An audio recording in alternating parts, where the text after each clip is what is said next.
Hello నమస్తే. నేను are Narasimha Rao, political analyst. ఈ మధ్యకాలంలో అసెంబ్లీ ఎన్నికలు అయిపోయిన తర్వాత ఒక వీడియో చేశాను, మళ్ళీ జగనే సీఎం అని. సో ఆ వీడియోకి మిశ్రమ స్పందన వచ్చింది. సో కొంతమంది పాజిటివ్గా రెస్పాండ్ అయ్యారు, కొంతమంది నెగిటివ్గా రెస్పాండ్ అయ్యారు. సో ఏదైనప్పటికీ కూడా ప్రజాక్షేత్రంలోకి వచ్చిన తర్వాత ఇవన్నీ మామూలే. అయితే నేను చెప్పింది ఎంతవరకు ఏందనేది మరి జూన్ 4న తేలుతుంది. అప్పుడు మీ ముందుకు వచ్చి పాజిటివ్ వచ్చినా నెగిటివ్ వచ్చినా నా అభిప్రాయం పంచుకుంటాను. తర్వాత అప్పటి నుంచి ఎక్కువ మంది అడిగే ప్రశ్న ఏంటంటే, కడప లోక్సభ ఎన్నికల్లో ఎవరు గెలుస్తారు, షర్మిల గెలుస్తుందా అని చెప్పేసి చాలామంది అభిప్రాయపడుతున్నారు. మరి ఇక్కడ అది వార్తలోకి వచ్చింది. కడప లోక్సభకి వైఎస్ఆర్సీపీ అధినేత ముఖ్యమంత్రి జగన్మోహన్ రెడ్డి గారి స్వయన సోదరైన షర్మిల పోటీ చేయడం వల్ల ఇది వార్తలోకి వచ్చింది. వైఎస్ఆర్సీపీ తరఫున పోటీ చేస్తుంటే వార్త అయ్యేది కాదు. ఆమె కాంగ్రెస్ పార్టీ తరఫున పోటీ చేయడం వల్ల వార్తలోకి వచ్చింది. తర్వాత జగన్మోహన్ రెడ్డి గారిని భారీ స్థాయిలో విమర్శించడం, ఆమె వాళ్ళ బాబాయ్ వివేక కూతురు సునీతమ్మ వీళ్ళిద్దరు కలిసి జగన్మోహన్ రెడ్డి గారిని భారీ స్థాయిలో విమర్శించడం, మరి లోకేష్ గారిని అవినాష్ గారిని విమర్శించడం, మరి ఎలక్షన్ ముందు విజయమ్మ నా బిడ్డ షర్మిలని గెలిపించుకొని ఒక వీడియో రిలీజ్ చేయడం, ఇవన్నీ కూడా రాష్ట్ర వ్యాప్తంగా సంచలనం రేగించాయి. మరి జగన్మోహన్ రెడ్డి గారు కాంగ్రెస్ పార్టీతో విభజించి బయటకు వచ్చి పార్టీ పెట్టిన తర్వాత మరి జగన్మోహన్ రెడ్డి గారు జైల్లో ఉన్నప్పుడు షర్మిల గారు పాదయాత్ర చేశారు. మరి అప్పుడు పార్టీకి బాగా సేవలు అందించారు. మరి పార్టీ అభివృద్ధిలో షర్మిల గారి కంట్రిబ్యూషన్ కూడా చాలా ఉంది. అట్లా జరిగిన తర్వాత 2019 ఎన్నికల్లో మరి జగన్మోహన్ రెడ్డి గారు, షర్మిలమ్మ గారు, మరి విజయమ్మ గారు అందరూ కలిసి వైసీపీ తరఫున ప్రచారం చేశారు. మరి వైసీపీ అధికారంలోకి వచ్చింది. అధికారంలోకి వచ్చిన తర్వాత ఏదో అన్నా చెల్లెల మధ్య అభిప్రాయ భేదాలు రావడం, ఆమె పార్టీకి దూరం అయ్యే పరిస్థితి వచ్చింది. విజయమ్మ గారు కూడా గౌరవ అధ్యక్ష పదవికి రాజీనామా చేసి తెలంగాణ వెళ్ళడం జరిగింది. ఎందుకు వెళ్ళిందంటే వైఎస్ షర్మిల తెలంగాణలో వైఎస్ఆర్టీపీ అనే పార్టీ పెట్టడం జరిగింది, తెలంగాణ పార్టీ అని చెప్పేసి. ఆ క్రమంలో నేను కొడుకు అధికారంలోకి వచ్చాడు, నా అవసరం ఆయనకు లేదు, నా కూతురు అక్కడ పోటీ చేస్తుంది, షర్మిలకు నేను సపోర్ట్గా ఉండాలని చెప్పేసి, ఆ పక్కనే ఉండాలని చెప్పేసి అక్కడికి వెళ్ళడం జరిగింది. మరి షర్మిల గారు తెలంగాణలో పార్టీ పెట్టిన తర్వాత, నేను తెలంగాణలో పుట్టాను, తెలంగాణ బిడ్డని, మరి తెలంగాణలో కోడల్ని, నా జీవితం అంతా ఇక్కడే ఉంటుంది, ఈ గడ్డలోనే ఉన్నాను నేనని చెప్పేసి, జీవితాంతం ఇక్కడే ఉంటానని చెప్పేసి పెట్టడం జరిగింది. సో ఎవరైనా కూడా ప్రజాస్వామ్య దేశంలో ఎవరైనా పార్టీ పెట్టుకోవచ్చు, తప్పలేదు. అయితే ఆ సందర్భంలో జగన్మోహన్ రెడ్డి గారు వద్దని చెప్పినట్టుగా సజ్జల రామకృష్ణారెడ్డి గారు మనకు చెప్పడం జరిగింది మీడియా సమక్షంలో. సరే పార్టీ పెట్టుకున్నారు. సో పార్టీ పెట్టుకున్న తర్వాత అక్కడ జరిగిన పొరపాటు ఏంటంటే, ఆ ఎన్నికల్లో షర్మిల గారు కంటెస్ట్ చేయకపోవడం అనేది చాలా మైనస్ అయిపోయింది. ఎవరైనా పార్టీ పెట్టిన తర్వాత నెక్స్ట్ ఎన్నికలో పోటీ చేయాలి. పవన్ కళ్యాణ్ గారు కూడా పోటీ చేసినప్పుడు ఎమ్మటే నెక్స్ట్ ఎన్నికల్లో పోటీ చేయాలి. కేంద్రంలో మోడీ గారిని, రాష్ట్రంలో చంద్రబాబు నాయుడు గారిని సమర్థించారు, వాళ్ళకు ఓటు ఏమని చెప్పేసి ఆదేశించారు. అయితే షర్మిల చేసిన పని ఏంటంటే, మరి షర్మిల గారు పార్టీ పెట్టిన తర్వాత రాజకీయ సమీకరణాలు మారిపోయాయి. కొత్తగా ఎవరు ఉండరు.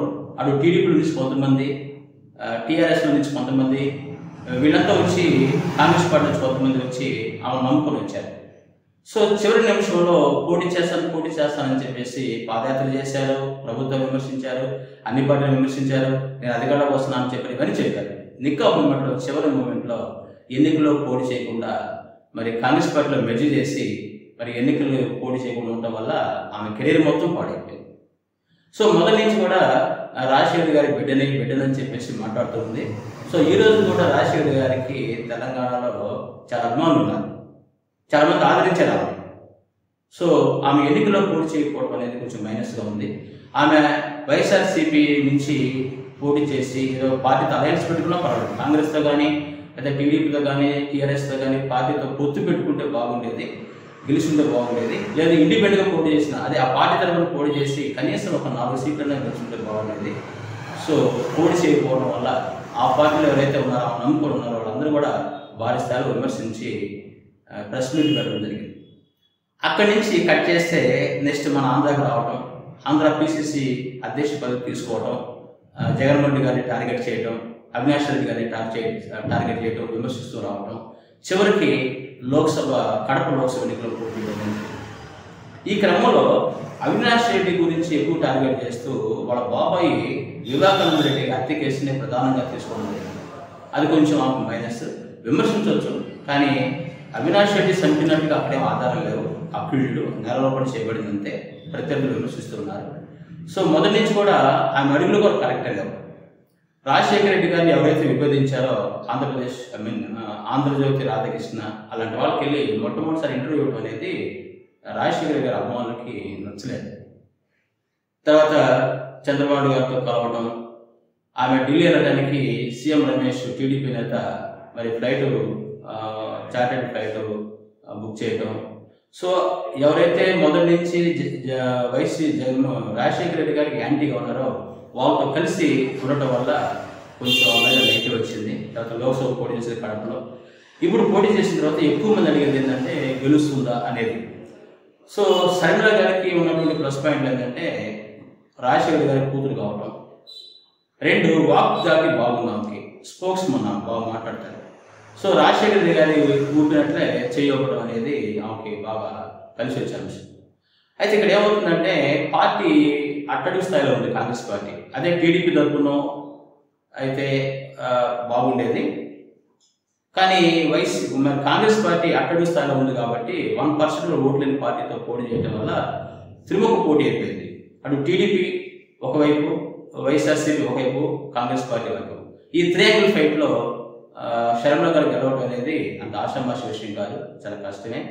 అయితే తెలంగాణలో పోటీ చేసి ఏదో 2-3 సీట్లు కానీ గెలిచి ఉంటే ఆ లెక్క వేరుగుండేది.